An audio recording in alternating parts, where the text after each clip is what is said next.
Hi, Laurie. Welcome to the EO Wonder podcast. Hi, Kalika. Thanks for having me. So, Laurie Shiers is the founder of Brainchild Coaching, and she believes that, creativity, if we, put creativity in our businesses, it can make a huge difference. Tell us a little bit more about why you started your business and how you got here. Sure, I'd be happy to. This pathway to creating Brainchild was by way of advertising. Most of my career I spent, early on at least, as a copywriter in ad agencies. And I loved the creative process. I loved the brainstorming, the collaboration. But I really was longing to make a bigger impact one-on-one with people rather than just with brands. Brands are important, but I was missing the personal touch that you get when you get to kind of help somebody with their thinking and change their orientation, their mental orientation with regards to how they're approaching their businesses and their lives. And so it's been about 6 years since I made the transition, and it's been really, really satisfying for me. I love it. So you spoke to a group of entrepreneurs for our EOLA chapter recently about how to bring mindfulness and creativity all together. I'd love for you to share some tips for the entrepreneurs that are listening, how they could, maybe open up their mind to new ideas. Sure. Well, it's really, the name of the game is cognitive flexibility. And that's one of the things that mindfulness and creativity have in common. And what happens when we get stressed out is that our vision narrows and we kind of clamp down on a single perspective or a single right way of approaching a problem or something like that. And so, cognitive flexibility and creativity and play really allow you to open up and approach things differently. And so the work that I do is really around helping people lighten up and be playful about whatever the thing is in front of them that's a challenge. And I want to tell you a little story actually that will bring this to life a bit. But a few years ago when I was writing my first novel, I was getting totally stuck. And I did not know what to do. I did not know how to see it all the way through. And so I started looking up different ways that other writers and artists and teachers, like methods that they use to get out of their own way. And it was a total distraction from the work that I was supposed to be doing. But I told myself this was worthwhile. So I started kind of keeping a list. And like Hemingway loved to box, and Flea loves to run, and I love to run, and so that was one thing. And I found these fun little pieces. And Einstein loved to play the violin. That's right. And so, So exactly, Einstein loved to play the violin, and everyone's got their something, right? So as I started doing this research, as my little distraction project, I realized it could be its own thing. And so after I came up with about 100 of these, I started going, which ones are good, which ones are not, and working with them and testing them all out on my own. And I turned the prompts and the ideas into a product called Creative Block. And so now it's a thing that I can give to other artists and entrepreneurs, where actually I use it like tarot cards. Like, here it is on my desk. When I'm stuck, I just pull one out and I follow the prompt, and I find the randomness of that and the playfulness of that to be really effective in getting out of my own way and working with my clients to get out of their own way. Can we pull one out? Yes, we can. So think of a creative challenge. We'll play with you. Ooh, this is interesting because I own a creative agency, so creativity is fun. It has to be any type of challenge? Or? Yeah, well, we're going to solve it with creativity. So think of a challenge, and we'll apply some creativity to it. Maybe come up with the title of a new book. Okay. All right, great. So let's see. All right. This prompt says, dumb it down. Here it is. I'll read it to you. To clarify the premise or the point of your project, try using the simplest, most clear language you can to do so. Explain it to someone like they're 5 years old. If it helps, create a storyboard of your project for your audience, for an audience of 5-year-olds, and then actually present it. I love that. So my first book was Little Brand Book. So maybe the next book title should be Little Business Book. Yeah. There you go. Well, it's meant to just kick things off, and from there you get to be off and running. So the exercise that you gave us for our entrepreneurs was to take an object and think about the multiple uses of it. I think the idea was a mask, and everyone came up with all these different ideas. But there was something behind that where when someone gives you the idea, to not, bring it down, but also just say, and something else. Can you tell us a little bit about that process? Sure. Yeah. There's actually 2 exercises that you're talking about that we did. One was called what is this and what else it could be? And that's when we took an object. In this case, we took a mask, and we all agreed that it was a mask. And then we explored what else it could be.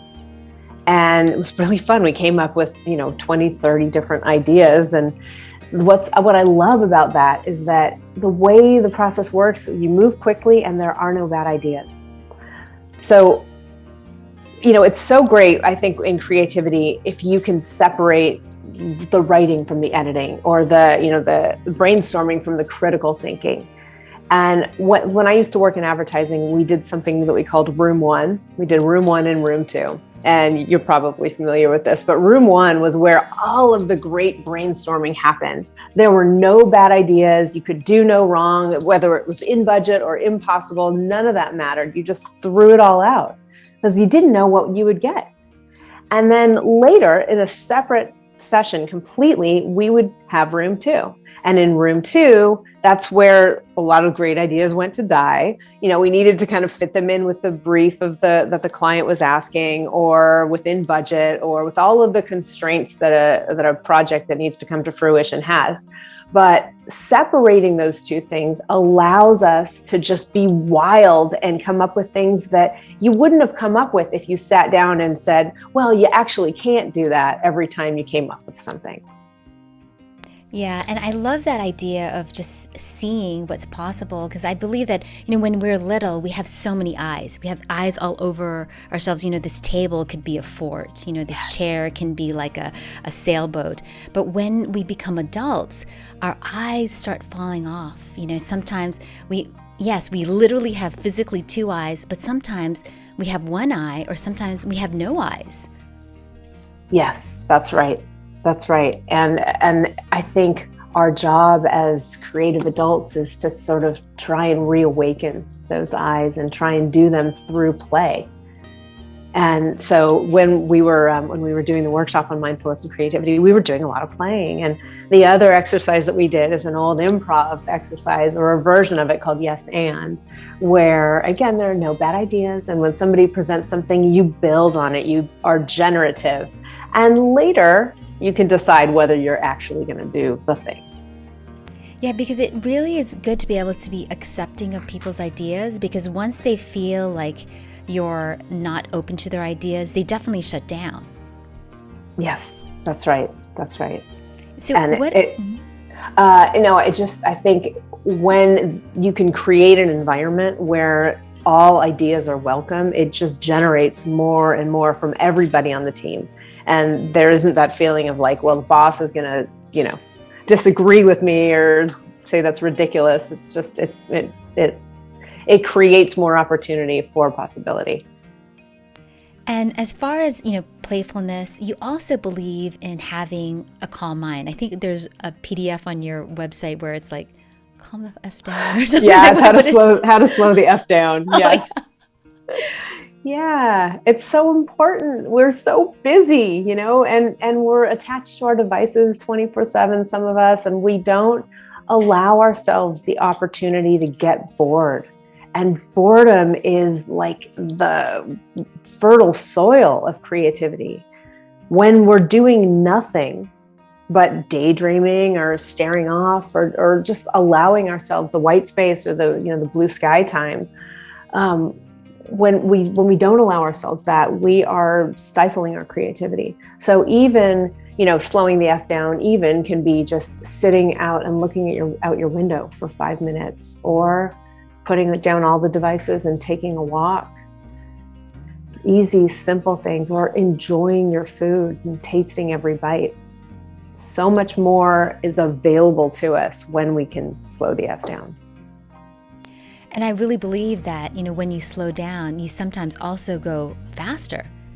Yes. I don't remember who said it first, but slowing down to speed up is really a thing, because you get clear. You get clarity when you slow down. You see things that you normally wouldn't, because if you're going super fast, you develop tunnel vision and there are no other possibilities. So yes, slowing down is good. Yeah, and when you slow down, you make less mistakes, right? Because if you're going super fast, you're making all these mistakes and then, wasting time in that way. So in some ways, when you slow down, you accelerate effectiveness and productivity rather than just, because there's a difference between being productive and being busy. Oh gosh, isn't that true? And people wear busy like it's a badge of honor, and I just I can't condone that. Like everyone, the first thing out of your mouth often is when someone asks you how you are, you want to say you're busy, and we can shift that. It's you got to be really conscious about it, but we can shift that. So how do you work with clients? What can you explain to us some of your processes? Because I know you work with organizations and you do private coaching, but give us an example of how you can work with entrepreneurs. Yeah, so I work with people quite a bit one-on-one, and it's often bringing a creative idea to life. So if they have something that they've always wanted to do and they just haven't been able to make it happen on their own, they bring me in and we architect and dream and scheme, and I support them in making that happen. And there are a lot of creative tools, some of which we talked about already, and a lot of it's just experimentation, to be honest. Like getting people to see the forest, instead of just the trees, seeing the big picture, and then taking that one tiny little bold step that they haven't been able to do before. And so often we'll design experiments to help somebody get out of their usual rut, their usual comfort zone. I'm thinking specifically of this woman I was working with a few years ago. It was so fun. She was leaving her corporate job and doing something entrepreneurial, but before she launched into that, she really wanted to start dating, and she hadn't for years. And so some of the experiments we designed were around making eye contact at the grocery store, wearing a skirt when she always wore pants. And these were little things, but they were really, really big, important things to her. And they were confidence builders. And so when she went to start the new position, or the entrepreneurial project, she was feeling more in her body. She was feeling more confident. And that, I love that kind of stuff. I love finding the little things, the little tweaks that will help somebody kind of get closer to what it is that they're trying to create. And that's not a really creative example, but that's one of the ones that light me up. And then today, I just completed the beta launch of my new program. And that's been really new for me and really great. It's called From Inspiration to Action. And it's how to develop a joyful creative practice and build momentum so you can do whatever the thing is that you want to do. And for the beta, I took a cohort through the program in 6 weeks. And every week we met and just followed up, and I got to track their journeys. And wow, it's amazing in 6 weeks how far a group of people can come, or an individual, just by being diligent, drafting on the momentum that you can when you are consistent with something. And so much of developing a joyful creative practice is being consistent and honoring your own rhythms with whatever that means. That is so true. Being consistent. Wow. Because what we find is there are a lot of people who will start something, right?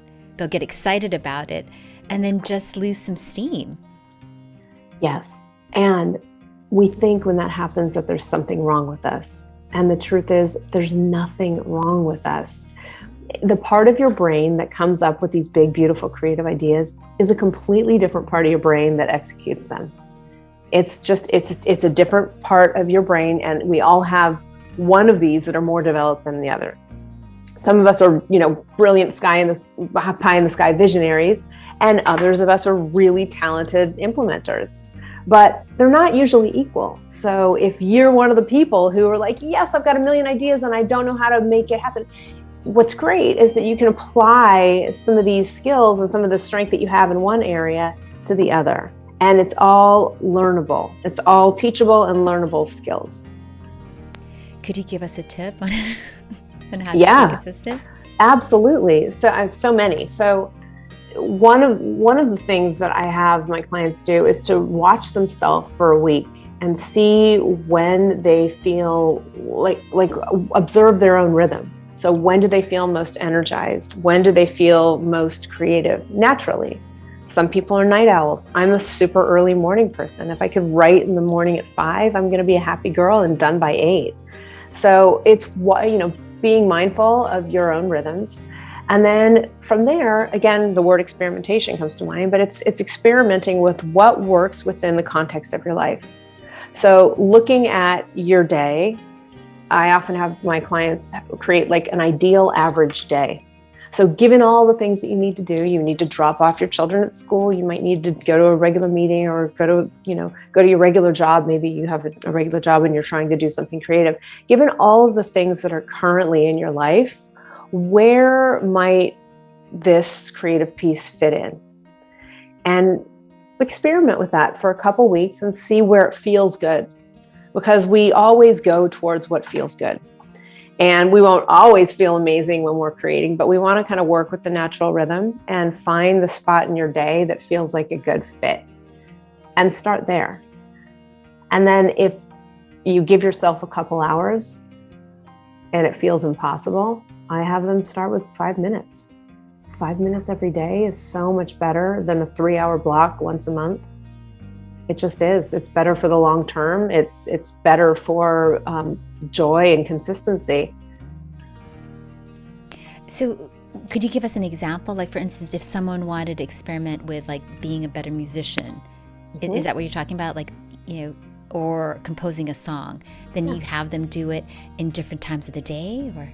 So I would have them look at their day and see when it seemed like it would be a good fit. Like, let's say, 4:00 in the afternoon, Joe feels super energized. And so we would experiment with Joe picking up the guitar at 4 in the afternoon and seeing if that felt like a good time, instead of like doing it whenever he was in the mood or whenever there was an opening in his schedule, like being really intentional and deliberate about marking the time on the calendar and trying it. And then trying 4:00 every afternoon for a week.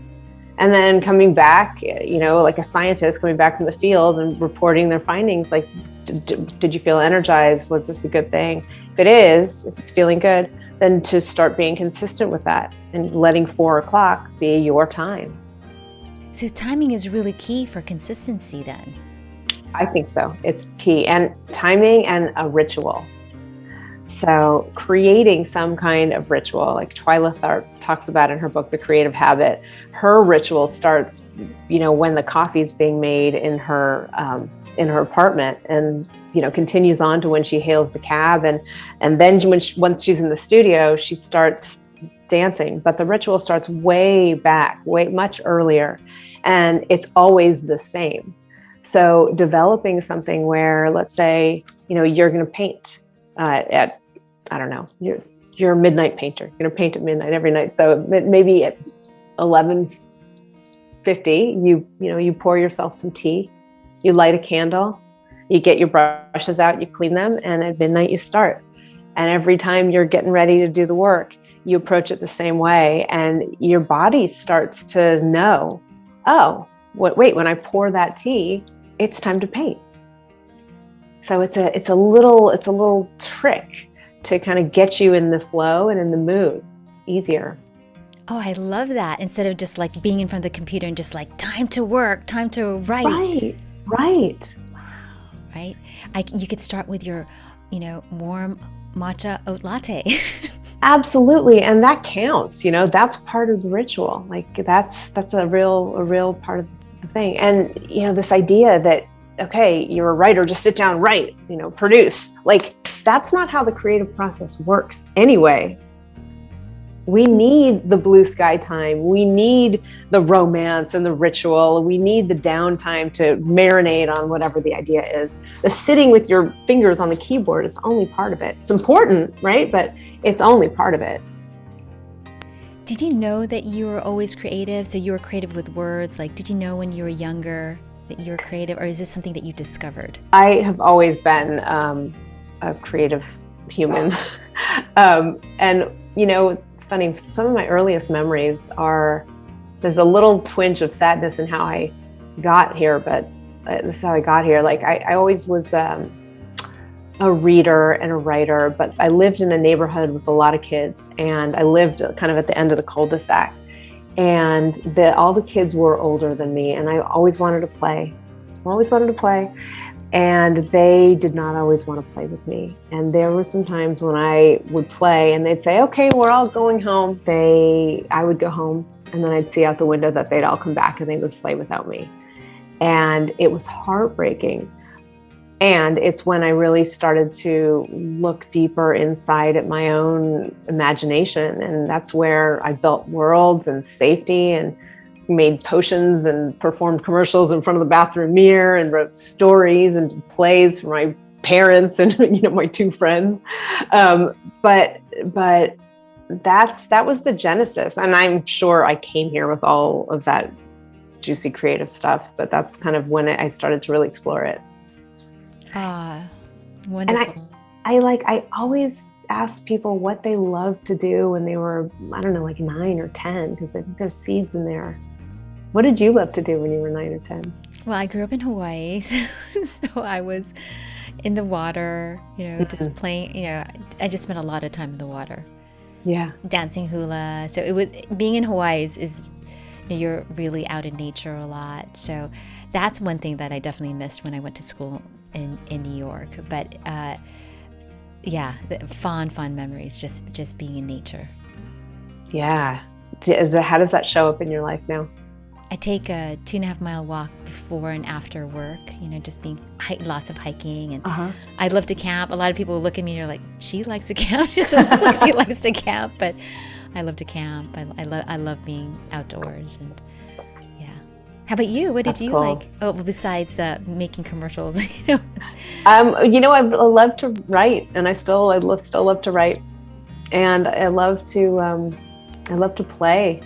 I'm a big player. I'm putting a day-long workshop together for a corporate group called Return to the Sandbox. And they chose my proposal not having any idea what I was going to do. And I'm so excited because I planned such a fun out-of-the-box day for them. Should I tell you what we're doing? I would love that. Delight us. When is this airing?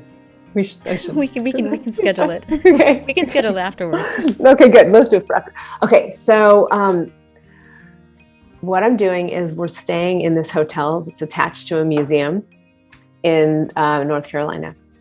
And the group is going to gather in a little gallery to start. And we're going to have some conversation around childhood when we meet, and do some coaching, do a little teaching. And then I'm going to take them to a farm, because if you want to learn how to play like a kid, it's good to be around kids. And I'm going to teach them goat yoga. That's awesome. And from there, we're going to do I'm going to take them through like a childhood, like reconnecting with their inner child kind of work. And then they're going to have a choose your own adventure opportunity. So I'm creating a list of things that they could do on their own. The only thing they really can't do is work or use their phone. And then in the evening, we're going to this place where they're going to learn how to paint. I'm going to do pop art. We're going to do pop art of their childhood photos. And then we're going to go to dinner. And the next day, the photos or the paintings are going to be displayed in the museum. and we will debrief on what the experience was like for them and how much play can be brought into the workplace. And if not play specifically, then the spirit of play, and how, play is I think play is the fountain of not youth, but play is the fountain of growth. Like that's the wellspring that we can go back to that always seems to be a giver. And what joy you're going to bring. You talked earlier about how, the process of creativity is also a joyful one. As you were saying it, I was just getting electricity through my body. Like, oh my gosh, I want to do that. It's going to be super fun. I can't wait. I'm so excited. And it's a group who I've never met. And it's just, this kind of thing is my jam. I love it. So are you flying? Are they from LA? No, they're from North Carolina. Oh, so you are flying there. Yeah. Wow, how awesome. Yeah. And you do retreats here in LA as well too. Tell us a little bit about the other retreats that you do. So I started doing retreats during COVID. So this will be my first in-person retreat. Before that, I've done mindfulness and creativity with my husband, Brian, online. We've been doing it all online. I can't wait to be in the room with people. It's so great, isn't it? It's finally here. Thank goodness. People will be doing. So it's now we're in, the second quarter of 2022. What are you looking forward to in 2022? Good question. I'm looking forward to more retreats like the one I just described to you, and doing some traveling and bringing this kind of work all over. I'd love to go to Bali. I'd love to go. We were just in Paso Robles. I'd love to go back to Paso Robles and do some coaching and teaching and just sprinkle some fairy dust all over the planet. And you're also a mom. Like you mentioned earlier, you're the wife of Brian Shiers, who's also been on, he's done some nano learning workshops for EO. And Yes. How do you handle being an entrepreneur and a mom and a wife? What are some routines that you have? I'm laughing because it's funny. I don't know the answer to that, except doing one thing at a time and trying to do it well and with my full attention. I really believe that, we can have it all, but not at the same moment. We need to pick and choose what's most important in the moment. And throughout COVID, I had my office in my bedroom just because of the way our house is organized, and because Brian was also at home and we used to share an office and can't do that with private clients. And that was a real challenge to find the separation and the boundaries. But I figured out a way, and at a certain time I would close the computer and put the screen up and just created some healthy boundaries, internal boundaries and physical boundaries, so that I could just focus on what's in front of me. So multitasking doesn't work. Multitasking is no, it does not work. No, it's a myth that we can do everything well and we can do it at the same time well. We can't. I know women love to multitask though. I know, right? I mean, I think that you can do some automated tasks and bring your attention to something. You can fold laundry and have a conversation. You know what I mean? But you can't answer email and have a conversation. You can't. Your brain can't work on two cylinders the same way. They can't fire at the same time in the same strength. Yeah, that's true too, especially with creativity. I mean, yeah, like you were saying, you could brush your teeth and listen to some music. That type of multitasking is okay. Yeah. Listen to music while you're washing the dishes. But yeah, Exactly. when you need some of that deep focus time. So what about like your other routine, your morning routine? I know that you do a lot of mindfulness. Like what's your routine around mindfulness? Yeah, so I'll give you my ideal average day. My ideal average day is I wake up early, and early is like 5:40. I go for a run. I have a friend who I've been running with for years. We meet in the park and we run a few miles, sometimes 5 on a good day. And then I will come home. I'll take Bodhi, my son, to school, and then I'll sit for 20 minutes. I'll meditate for at least 20 minutes. From there, I'll do some writing. If I don't have a writing project I'm working on, I will just journal. And often when I do have a writing project, I will also start by journaling because it feels like a good warm up, and I'm a lifelong journaler, so that's part of my practice. And then if I can, run, work out, meditate, I win the day. Honestly, like those are the boxes. If I can check those, then I'm good. Everything else that happens is gravy. I love that you're a lifelong journaler. Mm-hmm. Yeah. How did you start journaling? I started journaling as soon as I could write, really, I think. But I remember my mom bringing home this, it was a brown hardback book with flowers on it, like flower design on it. And it looked like a book. And I thought, oh, clearly I'm going to write a book. And so that's really when I started writing and never stopped. So I filled that book. I still have that book. I think I started, oh my God, I must have been 11 years old when I started, 10 or 11 years old. And I still have like boxes and boxes of journals. I've never been able to throw them away, but I have been able to go back and read them. And I was consistent from the time I was 10 or to 11 years old to probably 20, and then on and off since then.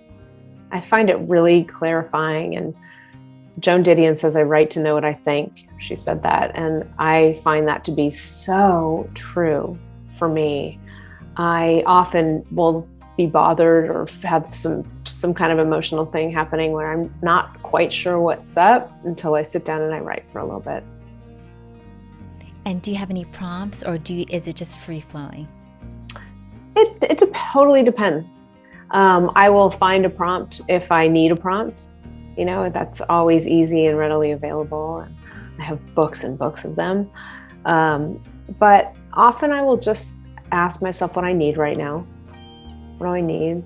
And often beyond that, I just really stream of consciousness, let everything out. And then I go back and I look at it and I go, oh, that's what's happening.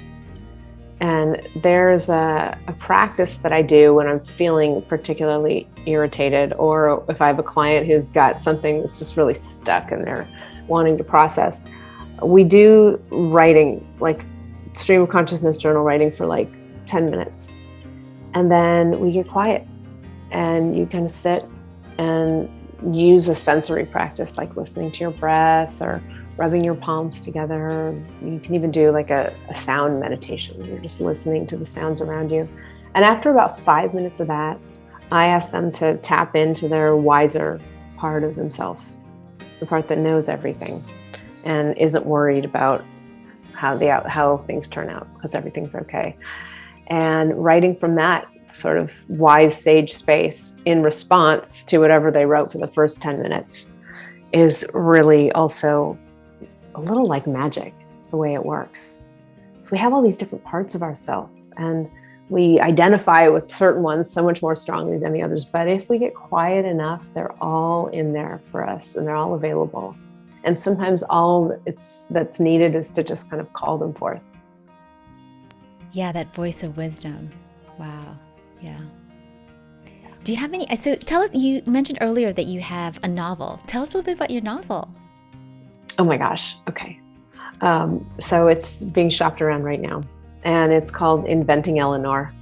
And it's about a little girl who is looking to find her place in the world, thinks she wants to be an actress, gets cast in something and discovers quickly that she hates it, hates being told what to do, doesn't need to be on stage, really wants to write. And it's the journey of her going from needing all of the external validation to finding it inside, and as well as a 13-year-old girl can. She's in that phase of life. And by the end of the book, what the reader discovers is that Eleanor is actually the writer of the book that you're reading. Wow, that sounds amazing. Well, let me know if you need any connections with, you probably already have an agent, but let me know. I can connect you to. I would love to talk to you about that. I would love that. That'd be so fun. Yeah. Because also a lot of entrepreneurs who are listening probably want to write a book. I know some of them have, ghostwriters and things, but you wrote this book on your own because you are a writer. How did you find time to do these creative projects and be an entrepreneur? So how did I find time? I needed to do this. I needed to tell this story. For so long working in advertising, I felt like I was using whatever talent I had for not the reasons that I wanted to use it. And so for me to write this book felt like I was applying whatever gifts I have to the right channel. And I'm a stand for having a consistent creative outlet. So I make sure I have the time. It's one of my values. And here it is, and now it's almost ready to be taken to the world. I'm giving birth, Kalika. It's coming, and if things go as I hope they will, it's a trilogy. So it's the first of 3. Oh my gosh, that sounds so lovely. Well, it feels like you're almost like meant to do it, So that's so exciting. Thank you. Well, thank you so much for spending so much time with me and sharing how you help entrepreneurs be more creative. And if they want to get in touch with you, how can they find you? You can go to laurieshiers.com. I'm sure you'll have it somewhere. It's LaurieShiers.com. And that's where you can read more about me, more about the new course, From Inspiration to Action, and lots of juicy stuff in there too. And creative blocks, right? Can they buy it? They can buy creative blocks on there too. Thank you. Yes. I think I'm going to go get it right now. I will send you one. Thank you so much, Laurie. You're so extraordinary. I'm so glad that we had some time to spend today. Thank you, Kalika. It was so fun. I appreciate the time and your attention. It was great. You're the best.